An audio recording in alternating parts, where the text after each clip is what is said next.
Right guys, तो Brad Pitt की एक बड़ी movie the heart of the beast का एक ऑफिशियल ट्रेलर ड्रॉप हो चुका है, तो चलिए इसे गो देते हैं। Put her there, pal. Damn, you're handsome.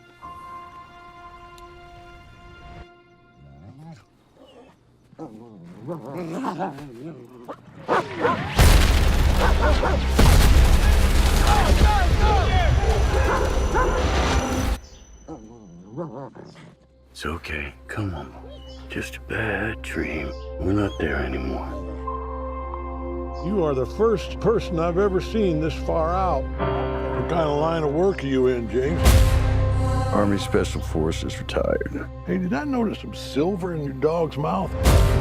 Odin was a combat scouting dog. Target hit him in the mouth with a brick. Same asshole get his leg? Yeah. I hope you gave that fella a piece of your mind. I shot him in the head. He shot him in the head! This region here is the heart of the beast. Most folks learn that the hard way.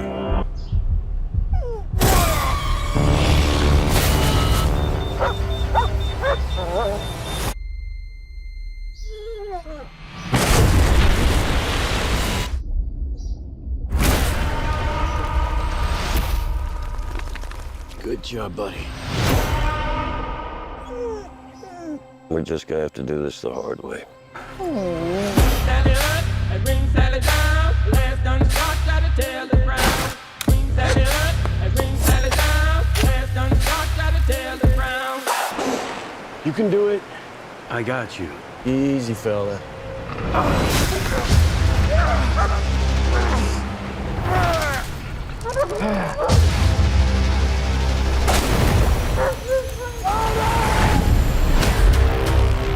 We can still do this. We've been through worse.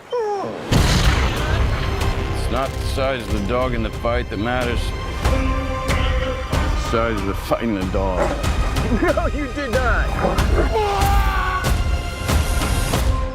One last mission. We're not gonna die out here.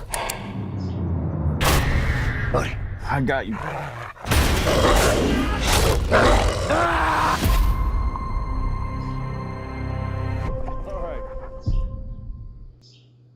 Okay भाई, तो story का core concept यार मुझे बहुत प्यारा लगा। मतलब it's not who you live for, it's who you die for. मतलब आप किसके लिए जीते हो ये मायने नहीं लगता, मायने ये रखता है कि आप किसके लिए मरते हो। बट टू बी ऑनेस्ट मेरे को एक चीज समझ में नहीं आई, वो थी यहाँ पे हार्ट तो मतलब समझ रहा है, एक डॉग के बारे में बात की जा रही है, क्योंकि मूवी में उसका दिखाया गया, उसकी वफादारी दिखाई गई है ब्रैड पिट के towards and how he saved him multiple times and कैसे वो चीजें टेक आउट की। बट यहाँ पे बीस्ट किसे कहा गया है? क्या वो रेफरेंस इन डॉग के लिए है, किसी और उसके ओल्ड के लिए यूज किया गया है? बट यहाँ पे हार्ट ऑफ द बीस्ट, वो बीस्ट मुझे नहीं समझ में आया। बट खैर, बात की जाए स्टोरी की, तो यहाँ जो अपने ब्रैड पिट हैं वो एक स्पेशल फोर्स ऑफिसर हैं जिन्होंने मल्टीपल टाइम्स कई सारी ट्रेनिंग कर रखी है।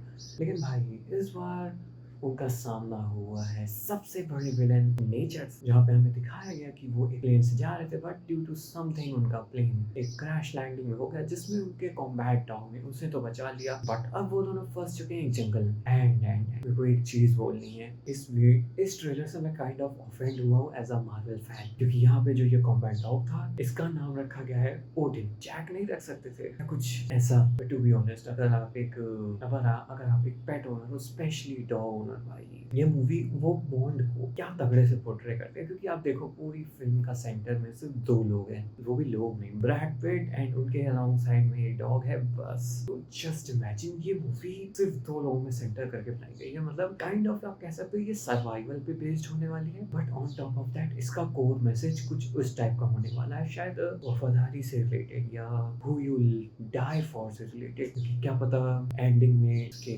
ब्रैड पिट हो या इसके डॉग को किसी एक को दूसरे को बचाने के लिए अपने आप को सैक्रिफाइस करना पड़े, जो कि काइंड ऑफ पॉसिबल है। बट टू बी ऑनेस्ट मैं एक सलाह देना चाहूंगा, अगर आप चाहो, अगर डायरेक्टर चाहे एंड लाइक अगर उनका मन हो, तो इसको बाय द वे एक नाम दे सकते हैं, rise of the John Wick. बस उसमें करना क्या, उसमें बस ये दिखाना है कि कोई आर्मी वाले ने इस डॉग को मार दिया एंड बस ब्रैड पिट बन गए जॉन विक। वैसे वो काइंड ऑफ बन भी गए थे, क्योंकि उसमें बताया गया जिस बंदे ने उस डॉग को कैप्चर किया हुआ था, इन्होंने उसके सर में ही लेकिन फन फैक्ट, आपको पता है इसके डायरेक्टर कौन है? वही अपने सुसाइड स्क्वाड वाले डेविड अय्यर। लेकिन भाई सुसाइड स्क्वाड नाम सुन के डर मत जाना कि यार मूवी कुछ ऐसी एवे होगी, नहीं, director is really good. Even वो सुसाइड स्क्वाड भी अच्छी थी। अगर आप वो डीसी वाली कंट्रोवर्सी के बारे में नहीं जानते, कहा गया था उसमें काफी सारे सीन्स कट किए गए थे एंड उसमें कई सारी मॉडिफिकेशन की गई थी, मतलब ऐसा वैसा फिल्म को थोड़ा फंकी बनाने के लिए। तो उसमें डेविड अय्यर का हाथ था, लेकिन पूरी फिल्म बर्बादी के पीछे उनका हाथ था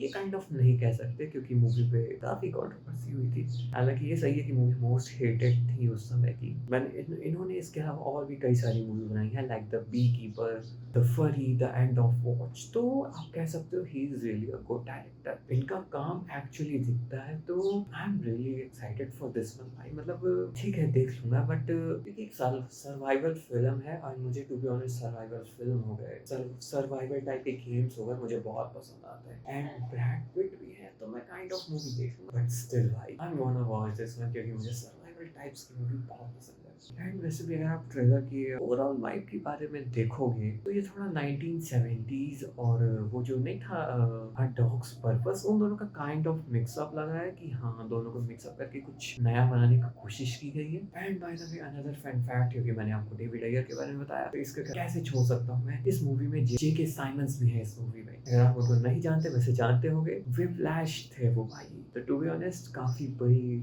मार्वल ओटीसी काफी लोग आए हैं यहाँ पे। वैसे इतनी बड़ी तो टीम थी नहीं कास्टिंग यहाँ की, बट स्टिल उसमें भी मार्वल डीसी के 2-3 निकल ही आए। ओवरऑल ट्रेलर की बात की जाए तो यार trailer was pretty peaceful and अच्छा लगा मुझे, डिसेंट लगा। एक प्रीटी पीसफुल वाइब थी इसमें, एक काइंड ऑफ डॉग और उसके मास्टर का एक फ्रेंडली बॉन्ड दिखाया गया है। एंड जो सर्वाइवल भाई, उसमें जो जंगल में उनका सर्वाइवल होगा, प्लेन क्रैश करने के बाद वो लोग कैसे सर्वाइव करेंगे and all that thing. So to be honest it is actually vulnerable तो मूवी लग रही थी। तो 25 सितंबर को मूवी रिलीज होने वाली है, तो देखते हैं मूवी कैसी रहेगी। एंड मूवी का रिव्यू आपको इस चैनल पे डेफिनेटली मिलेगा। तो चैनल पे नए हो तो do consider subscribing the channel. मैं आपसे मिलूंगा फिर किसी दिन किसी अन्य वीडियो के साथ। Bye bye.